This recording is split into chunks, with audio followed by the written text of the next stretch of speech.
Добар ден. Ова е најновата епизода на магазинот за здравје Телма Амбуланта. Денешното издание го реализираме во соработка со клиничката болница Аџи-Бадем Систина.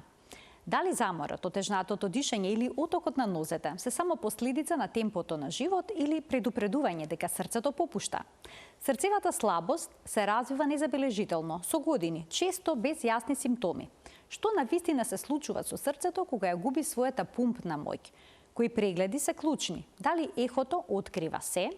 И кога терапијата е иста за сите пациенти, е кога различна? За срцевото затојување, ова среда разговараме со доктор Златана Петковска, специјалист по кардиологија во клиничката болница Аџи-Бадем Систина. Останете на Телма, а ќе имате можност, како впрочем и секој работен ден, да се вклучите во Телма Амбуланта со ваши прашања.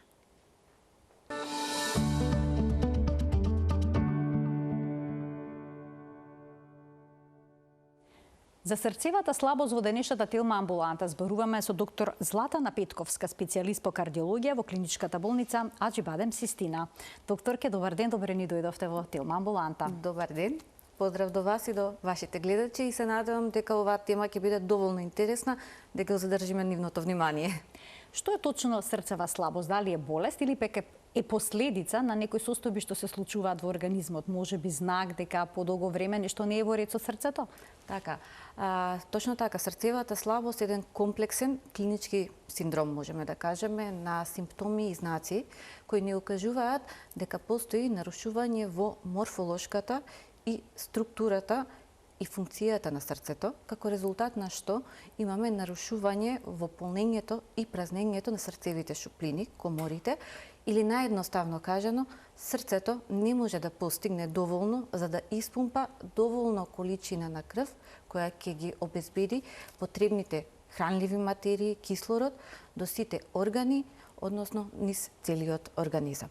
Срцевата слабост е една хронична состојба, прогресивна, доколку не ја диагностицираме навремено и доколку не терапевски делуваме онака како што треба, бидејќи често пати знае да доведе до чести хоспитализации и за жал на крајот доведува до смртен исход. Јас тука само би навела дека срцевата слабост е дел од кардиоваскуларните заболувања.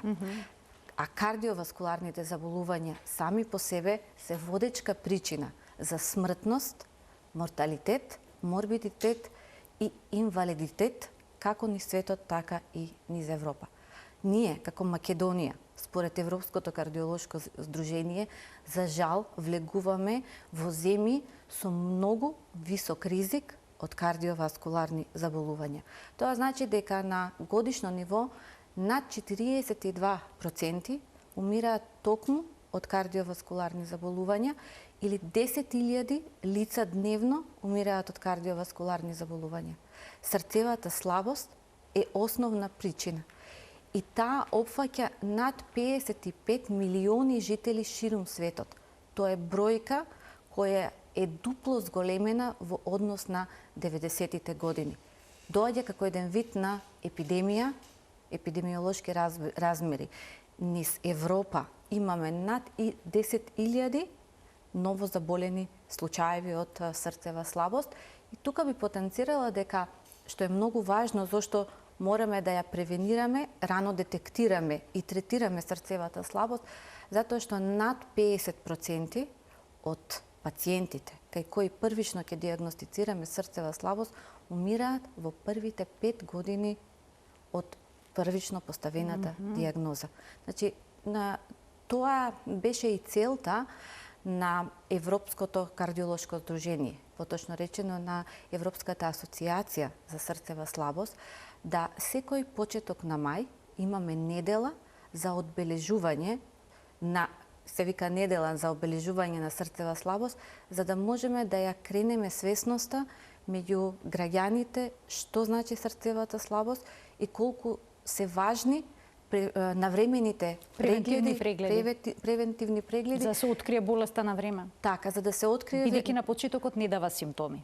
Точно така. На почетокот имаме проблем со тоа што немаме симптоми или ги занемаруваме тие симптоми кои сметаме дека се неважни и небитни. Ке стигнеме до симптомите, најнапред да проговориме за причините кои што доведуваат до срцева слабост.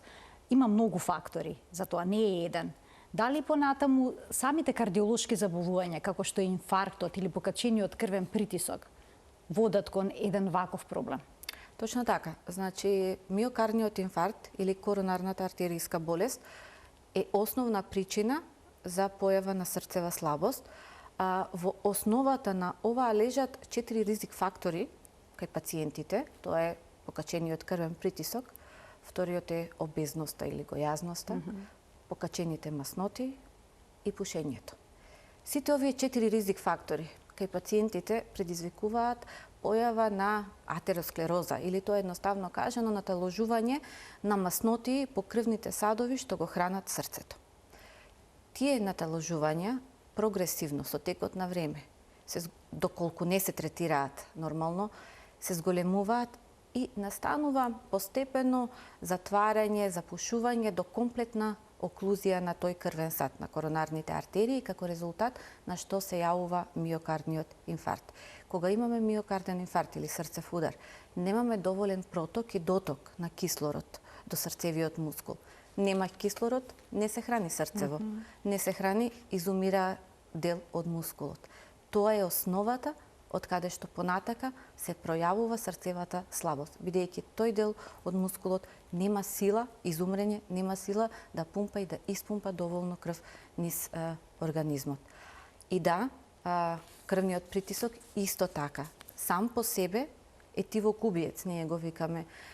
Многу луѓе и не знаат дека имат покачен крвен притисок. Апсолутно, апсолутно. И така што не се ни свесни дека им страда срцето. Така е. И ние викаме тоа е најчесто тивокубиец затоа што е асимптоматски. Или симптомите кои се појавуваат не им предаваат значење пациентите. Главоболка, тилна главоболка, понекогаш замор, зашеметеност, црвенило по образите, вртоглавица. И ние сме, нели, народ кој ќе каже од времето ми е метеопатсум. Нема потреба, страв ми е да измерам притисок, притисокот ми се качува кога ќе видам апарат за крвен притисок, меѓутоа не, реално треба да се интервенира на време. Освен крвниот притисок и миокардниот инфаркт, постојат уште две причини кои исто така се кардиолошки и потекнуваат од самото срце, а предизвикуваат срцева слабост. Едното е срцевите аритмии. Тука влегуваат предкоморните срцеви аритмии, атриална фибрилација, како најчесто меѓу луѓето познато, тоа е ирегуларниот ритам и коморните аритмии. Коморните аритмии ние често ги викаме малигни, го употребуваме тој термин, затоа што ако се појави таква аритмија, често пати таа знае да заврши како sudden cardiac death или изненадна срцева смрт. И тоа е нешто на што треба да се обрне внимание. И уште една кардиолошки дел, значи кој делува на појава на срцева слабост, се валвуларните болести. Валвулите за листоците, така. За листоците, клапите, познати меѓу народот, тоа се оние отварачи, затварачи помеѓу срцевите шуплини кои ни овозможуваат да крвта проаѓа или оди во нормален проток, нормална насока. Секоја инсуфициенција или недобро затварање на тие срцеви залистоци го тера срцево да работи побрзо, појако, прави задршка на крвта, се враќа крвта во обратна насока, значи тоа е едноставно објаснување и како резултат на тоа постои подлога за да понатака се развива срцева слабост. Дали возраст и понатаму се смета за ризик фактор за појава на срцева слабост, односно дали понатаму повозрастните пациенти почесто заболуваат од еден ваков синдром? Така. Или ке младите се забележува пораст? Општо срцевата слабост е болест на повозрастната популација, тоа значи 60+, меѓутоа во последно време таа граница се повеќе и повеќе опаѓа. Значи, срцевата слабост ги има истите ризик фактори генерално како сите кардиоваскуларни заболувања. Тука имаме ризик фактори на кои ние можеме да делуваме и на кои не можеме да делуваме. Нели, генетиката таму каде што имаме генетика за коронарна артеријска болест, голема е веројатноста да некој од нашето колено понатака развие кардиоваскуларно заболување. Возраста, како се зголемува возраста, така расте и ризикот од кардиоваскуларни заболувања. И третото е полот. Токму така. Жените се заштитени во еден период од животот. Малку позаштитени се до појава на менопауза, после тоа ни се изравнуваат. Па вела дури се зголемува ризикот. Ризикот во однос на машката популација. Фактори на кои можеме да делуваме е крвниот притисок, нели? Добра регулација на крвен притисок. Масти во крвта, шеќер, сето тоа. Мастите, холестеролот, покачениот холестерол. Предиабетот тип 1 и тип 2, пушењето. Телесната тежина. Посебно таму кај што имаме body mass index на 25, онаму каде што особено е битно да го споменеме оној стомачната дебелина, стомачната гојазност, тука наталожувањето на масното или адипозно ткиво. Кај жените се смета дека ако во мерење над 88 сантиметри е над, значи веќе влегува во категорија на гојазност. Кај мажите над 100... И покрај тоа што може би се витке, не, значи доколку има стомачна дебелина. Да, тогаш веќе викаме дека тука нешто не чини, дека мора да се преземат некои мерки од типот диететски режим, нели, физичка активност. И физичката неактивност доведува до покачен холестерол, до покачен шеќер, до покачен крвен притисок. Значи животниот стил е всушност многу важен фактор. Така. Тоа се ризик фактори на кои ние можеме секако да делуваме. А што е со чистите вирусни или пак бактериски горно-респираторни инфекции? Може ли срцето да настрада од тие инфекции, па потоа да се јави последица срцева слабост? Точно така. Тоа е, вирусните инфекции предизвикуваат миокардити. Тоа е воспаление на срцевиот мускул. Одредени вируси имаат, да кажеме, директно токсично дејство на срцевиот мускул и на тој начин го оштетуваат срцевиот мускул, а од друга страна, одредени вируси предизвикуваат јак имунолошки резултат или да кажеме одговор, како резултат на што доаѓа до оштетување на срцевиот мускул и пак ќе кажам подлога за развивање на срцева слабост. И тука ќе споменам неколку вируси за кои, нели, освен горно-респираторните, тоа нели вирусите инфлуенца тип А, инфлуенца тип Б, и ние имавме не скоро една пандемија на SARS-CoV-2 вирусот, значи COVID вирусот беше онака погубуваше баш заради појава на миокардити и појава на срцева слабост. Покрај тоа ентерококусните или коксаки вирусот исто така може да предизвика појава на срцева слабост. Цитомегаловирусот, ХИВ вирусот е причина исто за срцева слабост. Освен вируси, често пати и одредени бактерии знаат да предизвикаат срцева слабост, да го воспалат срцевиот мускул, значи се предизвикува еден ендомиокардит, па имаме ендокардит. Ендокардит значи дека е воспалена и срцевиот залисток, срцевата валвула. Тоа се најчесто стрептококната и стафилококната бактерија. Значи, тие се најчестите причинители за воспалителни процеси на ниво на срцето. Дали срцевата слабост може да ја зафати и левата и десната страна на срцето или обично само една страна од срцето попушта?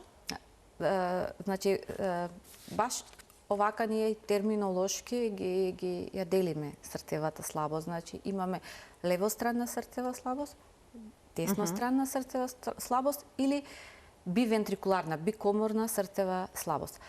Левостранната срцева слабост што значи? Тоа значи дека ние ја оценуваме инжекционната фракција или пумпната сила на левата комора. И според процентот на тоа колку пумпа срцето, таа е поделена во 3 групи. Значи имаме срцева слабост со ослабната ежекционна фракција и тогаш пумпната сила на срцето е под 40%. Имаме срцева слабост кога таа пумпна сила се движи помеѓу 41 и 49%. И имаме срцева слабост со очувана пумпна сила или очувана ежекционна фракција, тоа е над 50%, меѓутоа тука веќе имаме други симптоми и знаци кои укажуваат дека иако пумпната сила е очувана, сепак срцето има страдање, значи имаме одредени дисфункции на левата комора на срцето. Десната срцева слабост, тоа што ме прашавте, може да оди заедно со левостранната срцева слабост, меѓутоа неретко се јавува и поединечно. Тоа значи дека десната комора е дисфункционална или не функционира и најчесто како изолирана се јавува во случај кога имаме миокарден инфаркт на десна комора, кога имаме нарушување на функционалноста на валвулата помеѓу десната комора и десната предкомора и постои еден тип малку поредок, меѓутоа е доста, да кажам, малигнен, десностранна аритмогенна кардиомиопатија и таа е живото загрозувачка. Кога се фатени и левата и десната, тогаш збориме за бивентрикуларна срцева слабост. Постои уште една терминологија која ние генерално ја користиме, тоа е хронична срцева слабост. Добро. И акутна срцева слабост. Нешто што нагло се јавила и нешто што обстојува. Нешто што обстојува и таа хроничната постепено се јавуваат симптомите. А кај акутната срцева слабост се јавува акутно, изненадно или декомпензира претходно хронично постоечката, декомпензира срцето, односно акутно се влошува претходно хроничната срцева слабост и таквите пациенти најчесто бараат брза хоспитализација и брз третман, значи во болнички услови. Така.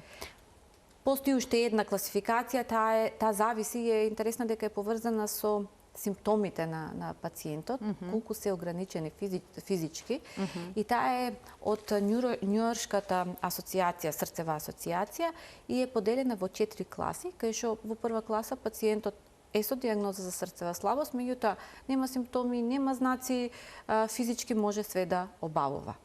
Втората класа, ниха класа, е таму кај што е со лесна физичка ограниченост, третата е со малку по-голема ограниченост во однос на обавување на физичка активност и четвртата е на класа таму каде што пациентот е прилично ограничен, односно симптоми и знаци на срцева слабост има дури во мир, дури не може да ги обавува основните физиолошки потреби, да кажеме физиолошки потреби за да нормално функционира.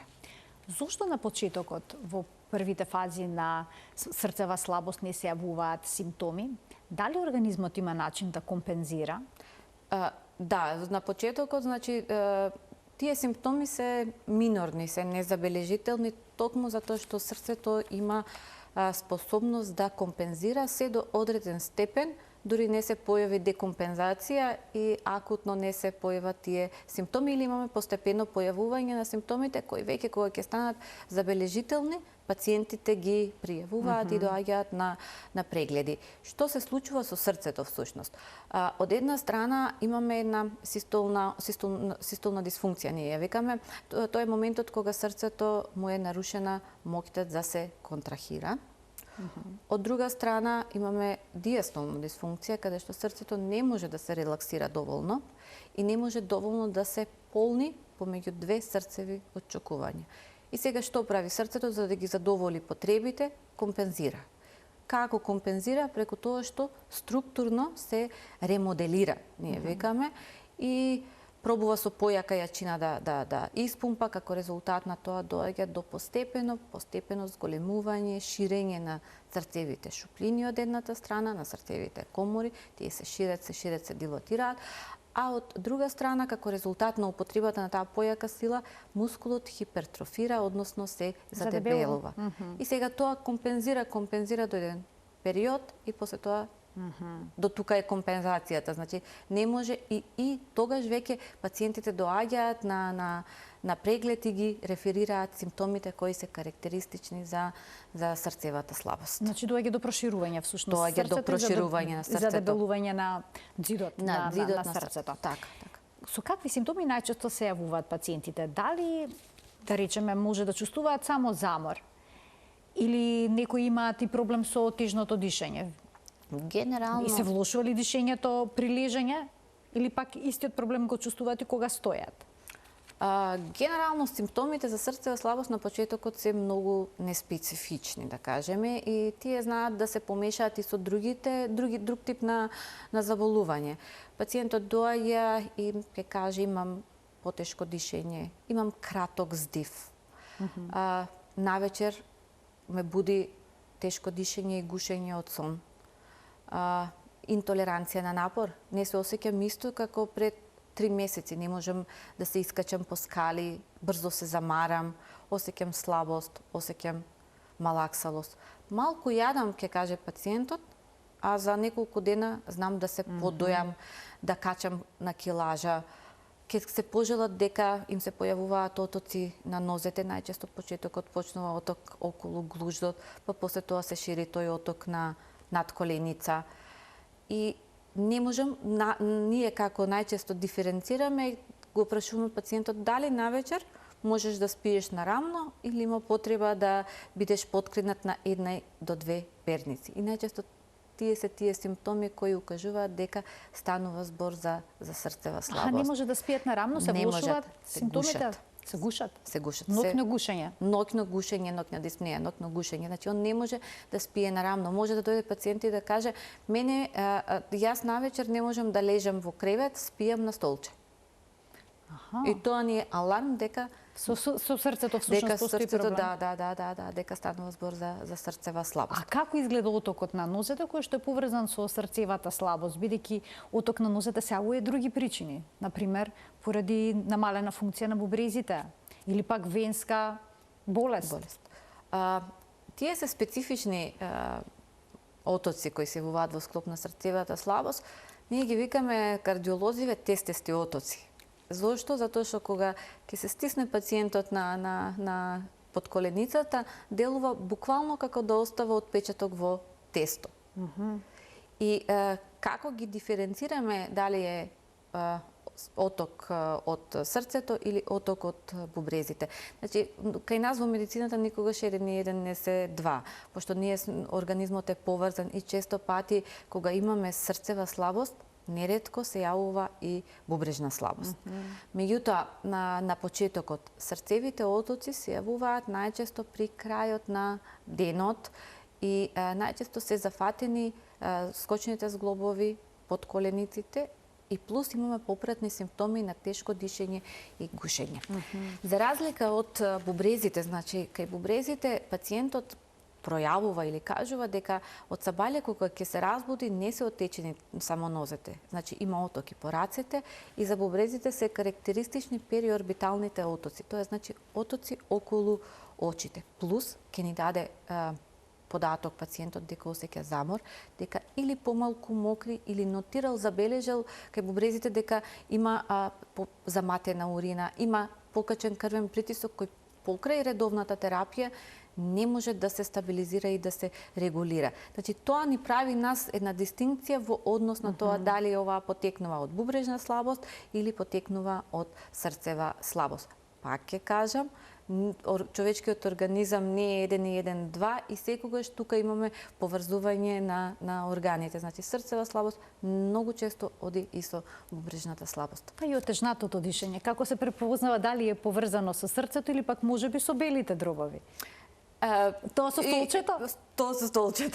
Тоа со столчето дефинитивно и факт е дека кај дишењето кај срцевата слабост настанува постепено. Значи, тој осеќа прво потешко дишење, па гушење, па ноќното гушење. Кај респираторните или пулмолошките заболувања, тие, например, кај астмата тоа настанува одеднаш. Нели, астматичен напад е сосема друга категорија. Бидејќи таму има проблеми во сонот, се будат нели со напади. Така, меѓутоа ќе каже пациентот ќе каже свирам, не можам, ми се затвори дишниот пат, не можам да земам воздух. Исто кај респираторните симптоми имаме како резултат на уништување на белодробното ткиво, за разлика од срцевата слабост кај што всушност имаме наталужување на течност, застој на течност во белите дробови.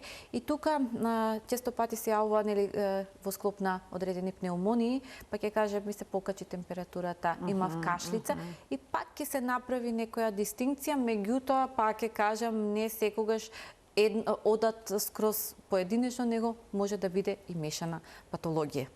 Кога веќе ќе сеават сите овие симптоми што ги споменав, отоци во нозете, потешкоти во дишењето, што тоа зборува за срцето, дека на вистина е оштетено? Дека срцето е ослабнато и дека е веќе алармот уклучен за да пациентот се појави на преглед за да можат да се направат одредени дијагностички методи. Од каде почувате? Дали ехото на срце ќе ви ги даде сите одговори? Почетното е да дојде на преглед, нели? И анамнеза, разговор. Разговор со пациентот. Ние како доктори, нели, нормално почнуваме со тоа да видиме дали има одредени ризик фактори кои би донели до појава на срцева слабост. Прво нешто што правиме е ЕКГ, електрокардиограмот. Се започува со ЕКГ. Така. Електрокардиограмот ни е најнеинвазивна, најбезболна, брза метода со која покажува попуштање на срцевиот мускул, го покажува ритмот на срцето, го покажува спроведување на срцевиве импулси и на пример може да ни покаже дали срцето работи неправилно. А ја веќе на почетокот спомнав дека аритмиите ги спомнавте. Да. Може да покаже дека има левовентрикуларна хипертрофија, хипертрофија на срцевиот мускул. Може да ни покаже дали има прележен срцев инфаркт и тоа да ни биде знак дека да, треба да се направат дополнителни доиследувања. Доиследувањата се секако лабораторија и ехокардиографијата. Ехокардиографијата е клучна алатка која ни помага да ги видиме морфолошките и функционалните промени на срцето. Значи, со ехото се гледаат димензиите на срцето, дали одредени срцеви шуплини се проширени, дали имаме задебелување на срцевиот зид, дали валвулите за листоците работат нормално и со ехокардиографијата вршиме проценка токму на таа инжекционна фракција или пумпната моќ на срцето. Значи, таа е клучната алатка за да стигнеме до дијагноза. Често пати ние знаеме да кажеме дека се потребни дополнителни дијагностички испитувања.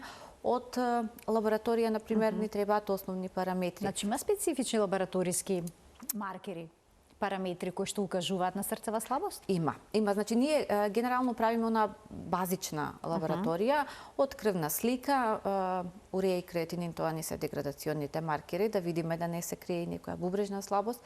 Испитуваме електролити, испитуваме хепатални или црнодробни маркери. Тие не се битни затоа што кога веќе стигне срцето во некоја напредна срцева слабост, имаме еден хепаторенален синдром, ние така знаеме да го означиме кога имаме од една страна и бубрежно попуштање, срцево попуштање, бубрежно попуштање и црнодробно попуштање. Значи, затоа и се прават овие маркери и испитуваме ТСХ, е исто така битно да се испитува. Поврзано со тироидната жлеза, односно со хипофизата конкретно? Така, со тироидната жлеза, тоа го испитуваме затоа што тиреотоксикозата, не ја спомнав и како причина, тоа е ендокринолошко заболување, знае да биде основа за појава на срцева слабост.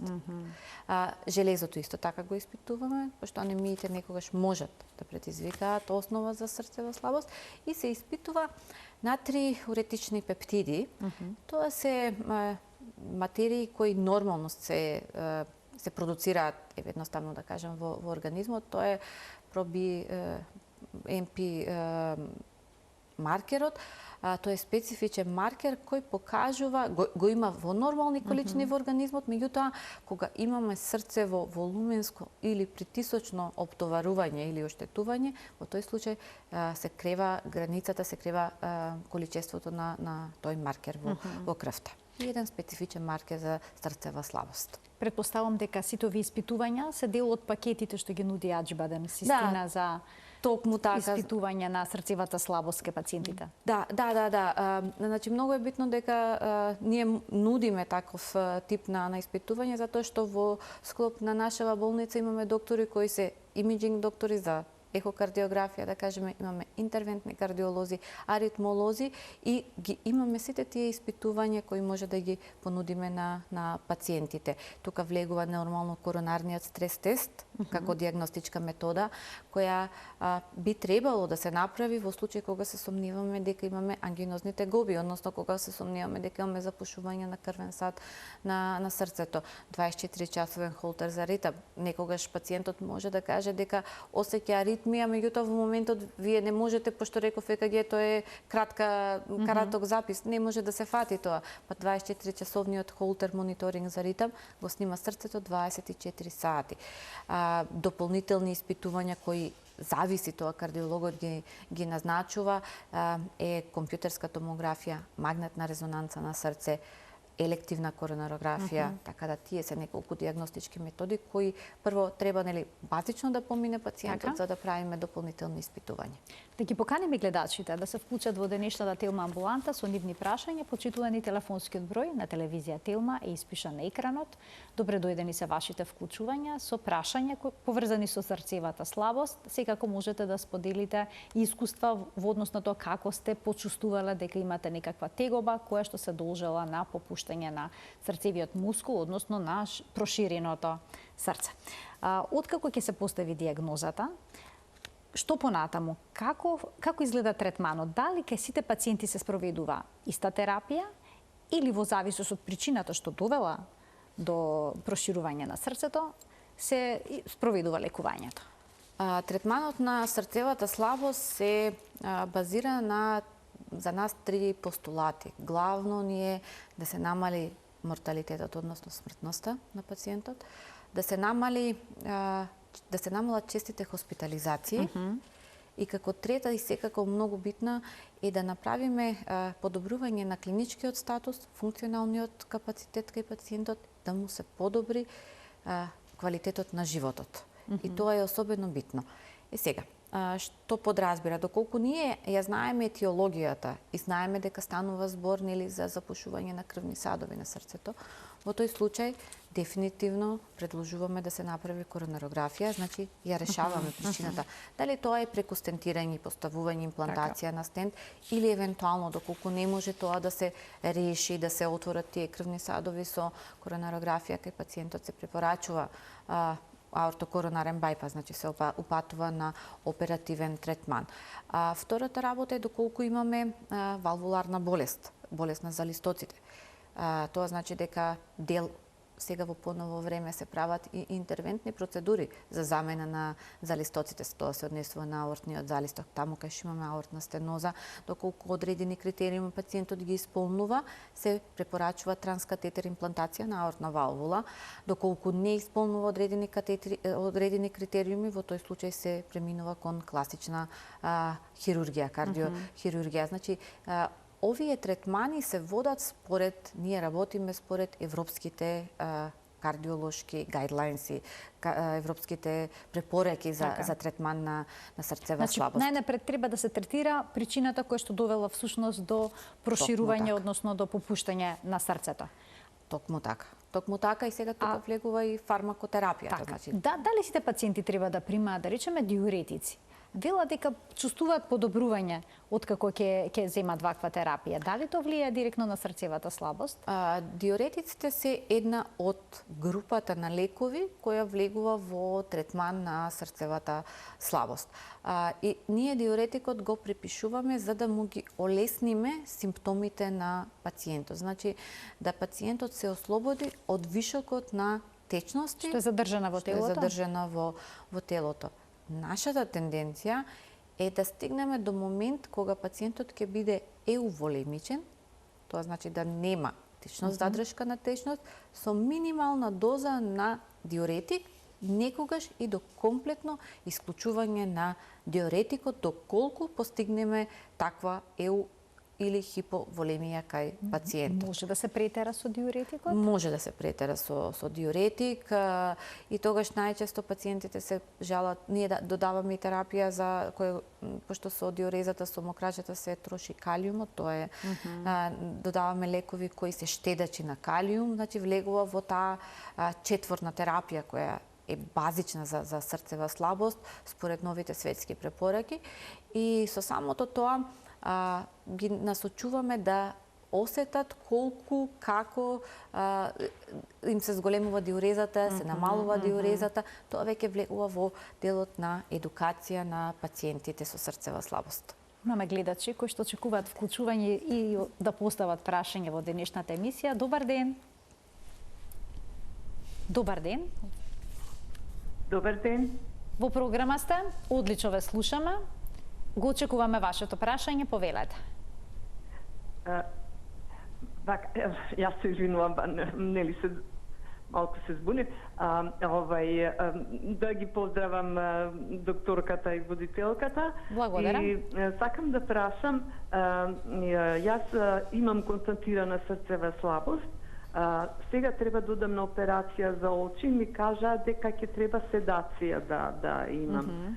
Да е она непотполна анестезија, нели така, јас тоа го подразбирам. Дали е тоа во ред, мислам, дали нема да ми се зголеми проблемот што го имам и така, значи дали се плашите од седацијата? Тоа е вашето клучно прашање, дали тоа може да ви направи проблем?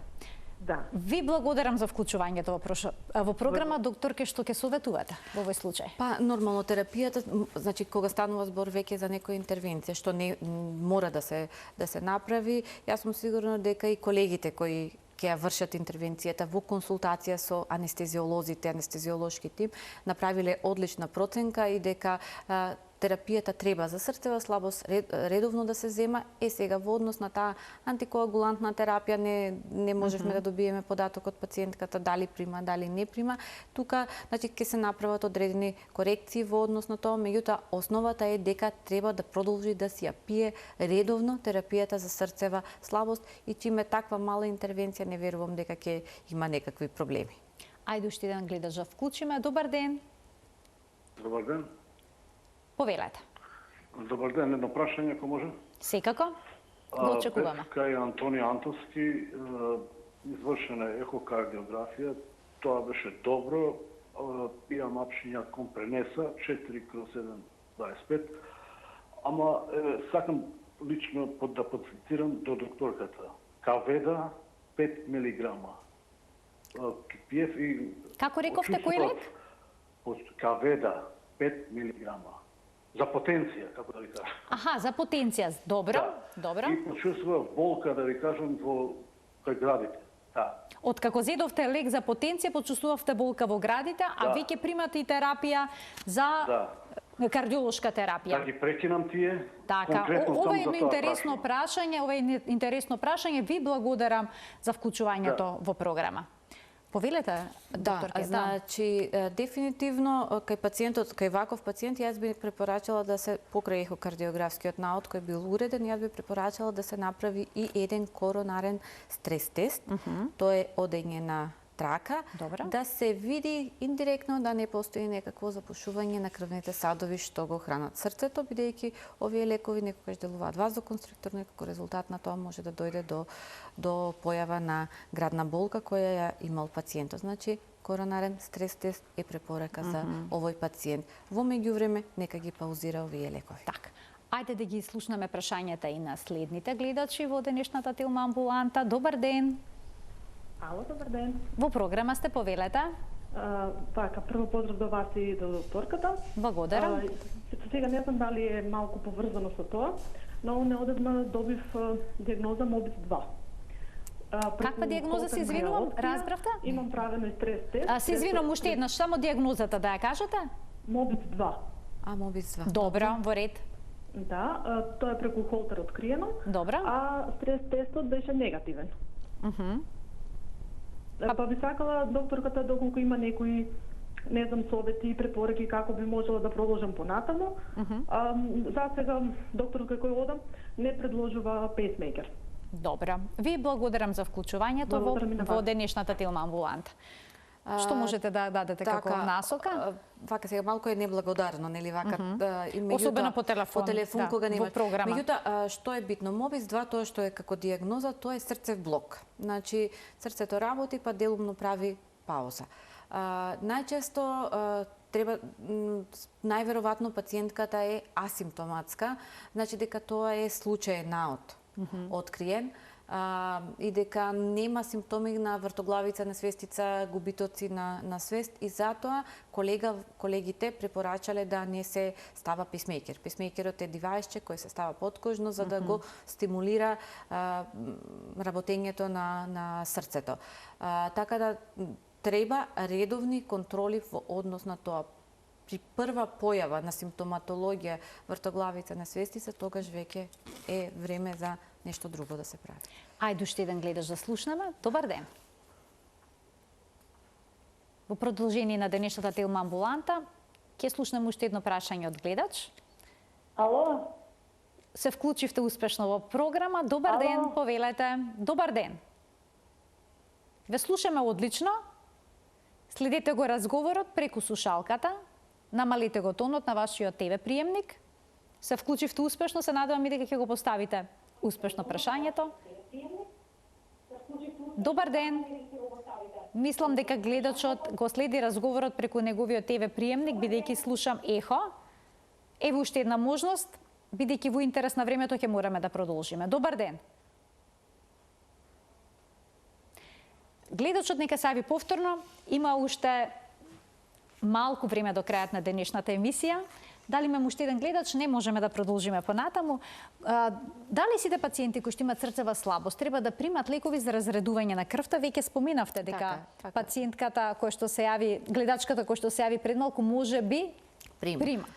Значи, антикоагулантна терапија ние даваме таму каде што има соодветна индикација, тоа е најчесто кај неправилна срцева работа. Антиагрегационна терапија или аспиринот најчесто оди, или двојната антиагрегационна терапија оди таму каде што пациентот има поставен стент. Значи тоа се одредени индикации каде што се дава соодветна терапија, а тоа зависи нели од пропратната диагноза на срцевата слабост. Вака едноставно. Така. А кои се најчестите можеби грешки што ги прават пациентите во однос на терапијата, еве диуретици, внес на течности, редовност на земањето на терапијата, што го прескокнуваат по некој апче?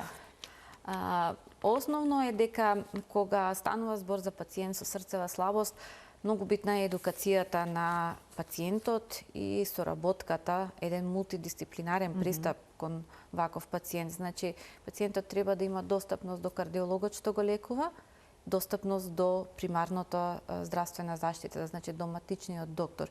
И сите тие да можат заедно да делуваат за доброто на пациентот.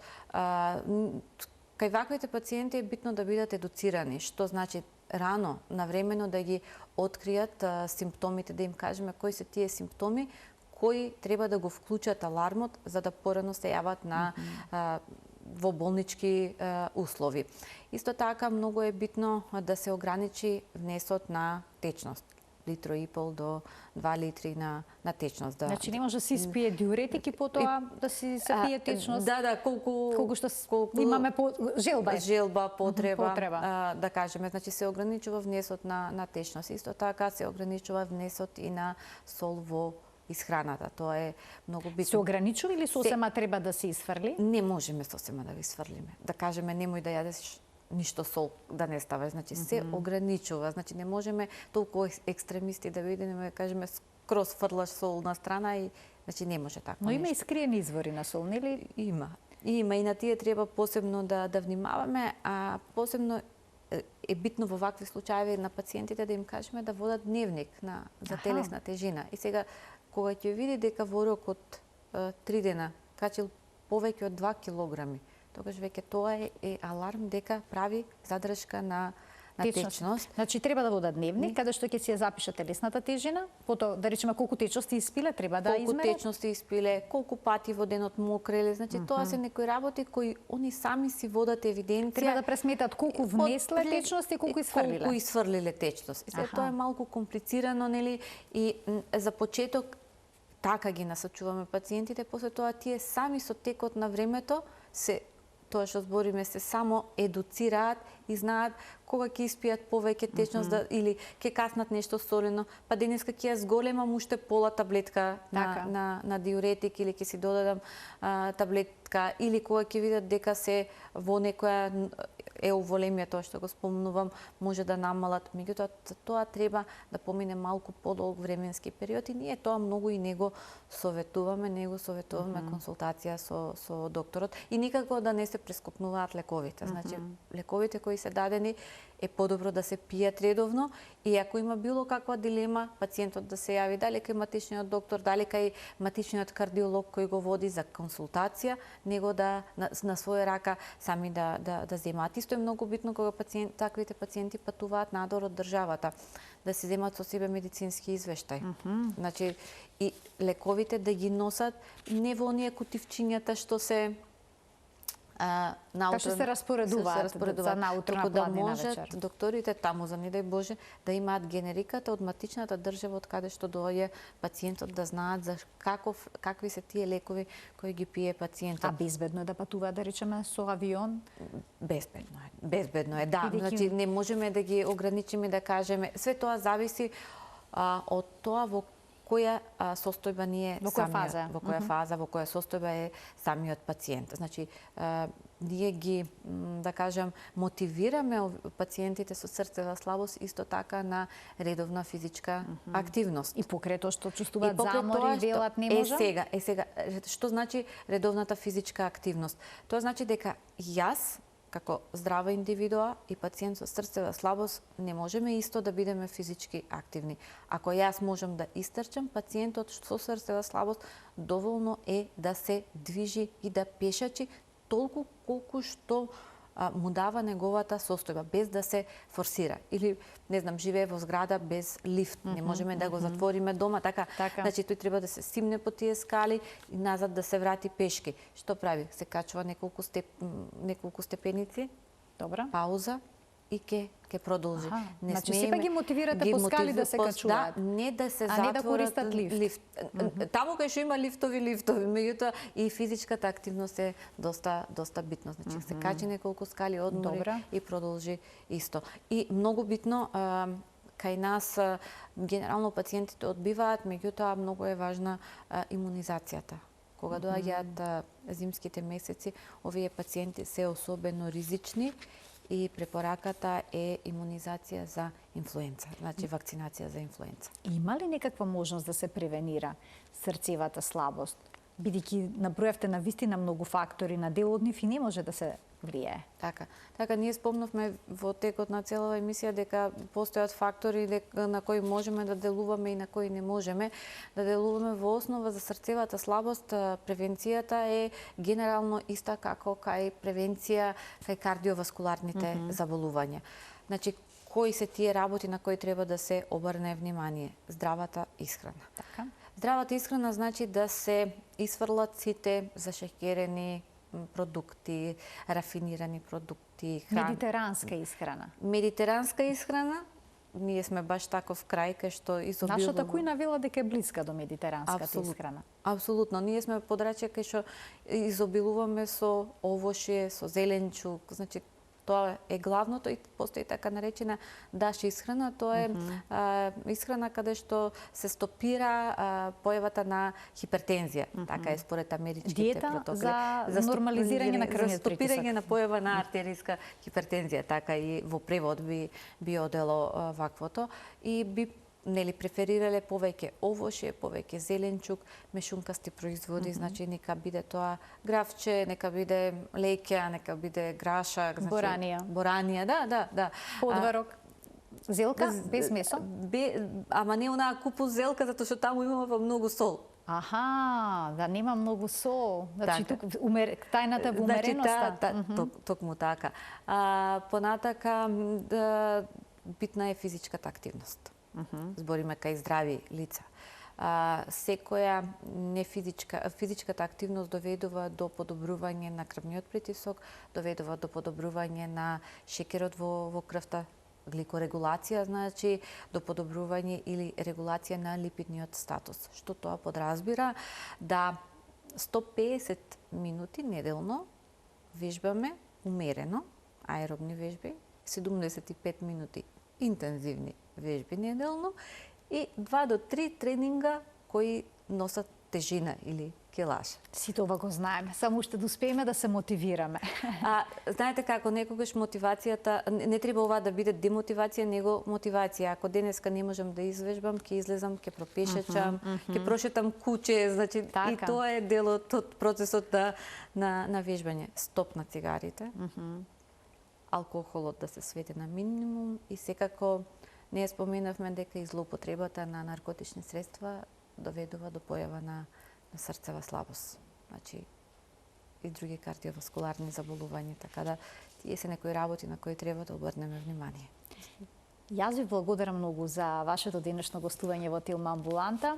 Прекрасни појаснувања, останаа работи кои што не ги дообјаснивме, но секогаш има простор за уште едно гостување во емисијата. Ви благодарам на поканата и поздрав до вашите гледачи. Ви благодарам и вам. Се надевам дека повторно ќе се видиме, а им благодарам и на гледачите. Им закажувам средба веќе утре во редовниот термин на емисијата 12 часот и 50 минути. Впрочем, гледајте на секој работен ден на Телма. Пријатно.